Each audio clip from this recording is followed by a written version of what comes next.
In September of 2024, I went with my mom to Germany, and some of you may have seen the several videos that I posted of interesting architectural places. I was more aware of my YouTube channel on that trip, and therefore I did manage to make several videos. But earlier in 2016, my mom and I went to Palermo, Sicily, and then again in 2023, several of us from the family went to Rome, and we were in Rome for 10 days. And on neither of those trips was I thinking much about YouTube, although I did take some video clips and a lot of photos of beautiful rock related content, the columns and the sculptures and things of that nature. Here we are looking at an amazing column in Monreale, which is near Palermo. Look at the size of this column. I didn't measure it, but I would imagine it's about 4 feet wide, 3 to 4 feet wide, and maybe 30 feet tall. That is one solid piece of perfectly polished Sicilian marble. I hope I'm pronouncing that right. All the other columns, however, are of a gray granite. Only this one is marble. I couldn't find any information as to why. Anyway, in this video, we're going to look at Rome, especially, and a few other places as they relate to rockhounds. I want to share some of the interesting things I saw with you guys. My mom rented an apartment that was about a block or two away from the Forum and the Colosseum and a lot of those important places. And it really worked out great because everything was within walking distance. Here is a picture of us arriving at home after our average of 16,783 steps. And if you're going to go to Rome, make sure you have good knees and good shoes. For me, probably the most exciting thing to look at were the columns. Everywhere you go, there are massive stone columns. Some of them are built in sections, and a lot of them are single pieces, like the one we looked at in Monreale. Absolutely amazing when you think that these things were built without any modern machinery, no electricity, no hydraulics. I'm showing you an assortment of different places and different columns in collage format. But let's take a closer look at St. Paul outside the walls. This massive place was built in the 4th century, and then I guess there was a fire which damaged a lot of it, so a lot of it was rebuilt and added to in the 19th century. The 4-sided portico out in front, I believe, was added in that restoration project, and it has something like 150 massive white granite columns that were all quarried, shaped, and then somehow stood up. And then the inside of the church has about 80 equally massive columns. That's a lot of columns. You can see in the video here that the place is very wide. I think there's 5 sections to it. And then here is the portico. My beautiful mom, my brother, and his wife are there with us. The Colosseum was an absolutely amazing place also, mostly because of its history. The place was used after Rome collapsed as a stone quarry to build, among other places, St. Peter's Cathedral. The stone was actually quarried out of the Colosseum for about 200 years. So what we're seeing when we go there is just what's left. And then, of course, there is a dizzying array of amazingly crafted marble sculptures and statues such as the David and others.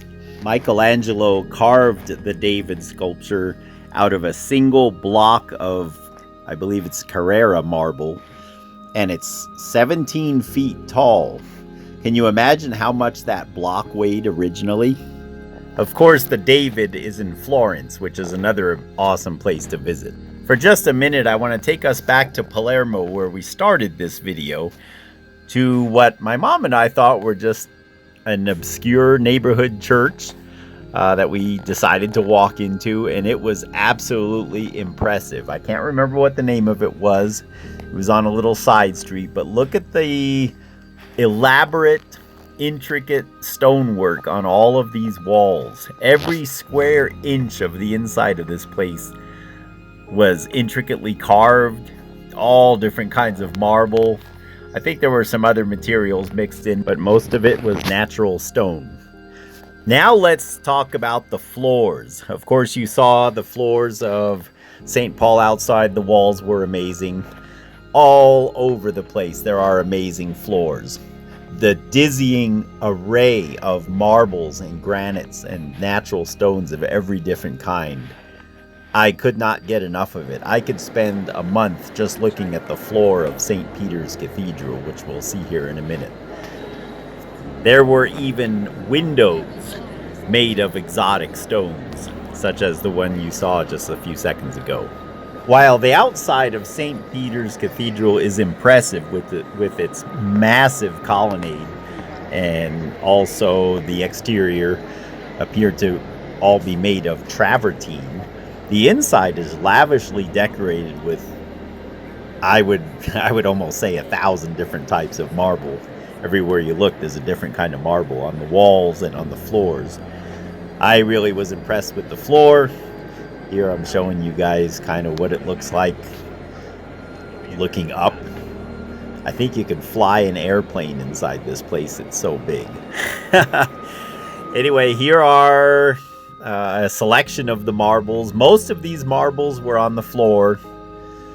It is possible that a few of these photos were taken in the Vatican, because we also went in there, and all of those places are lavishly decorated with every possible and imaginable type of marble, limestone, travertine, etc. that they were able to get their hands on at the time. And they really did some amazing work. All right, I think that's enough of the polished and pretty stuff. Let's get out and go to the beach. This was probably one of the highlights of my trip. Just give me a beach full of rocks and I'm happy as can be. I can call it that. A lot of pretty marbles. It's interesting to see that there's a lot of granite and marble slabs. Of course, in Italy, everything is made of stone, so I guess that makes sense that they would use it to bolster the shoreline and stuff. So there's a lot of tumbled, broken granite and marble, similar to what I have in the backyard there, just littering this beach. Anyway, I just wanted to show you these very cool boulders that are full of fossils. You guys who know about fossils might be able to recognize these. They basically look like horseshoes, for lack of a better term.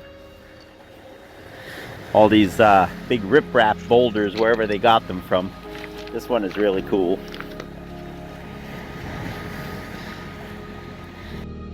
I will quickly interject a few stills of those same boulders, and also we saw the same material on some of the roads and pathways in the towns nearby, which I thought was interesting.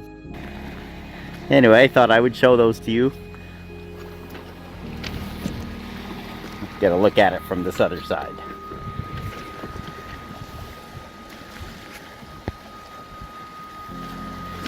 So all you fossil fans, I don't know if they'd let you take this on the airplane or not. Something tells me that you'd have a hard time. Okay, I think these two boulders here are about the best ones. Anyway, there's a lot of white marble. Here's a beautiful piece of just pure white marble. Lots of banded sandstones and marbles, limestones. A lot of concrete. See, here's a piece of what I was talking about, the slab. It's just a piece of marble slab that getting slowly tumbled. Alan, if you're watching this, this is like a giant version of your rock tumbler. This beach is littered with, remember those slabs you tumbled for me? Here's a beautiful conglomerate of some kind. I don't think it's cement. because it has holes in it. And it doesn't really have any flat sides. I wish I could take that with me because I'm a particular fan of conglomerates, as some of you may know. Well, thank you for sticking with me till the end here. This has sure been a lot of fun. Really an amazing place to visit from a Rockhound's perspective. Please like, share, and subscribe. God bless you guys.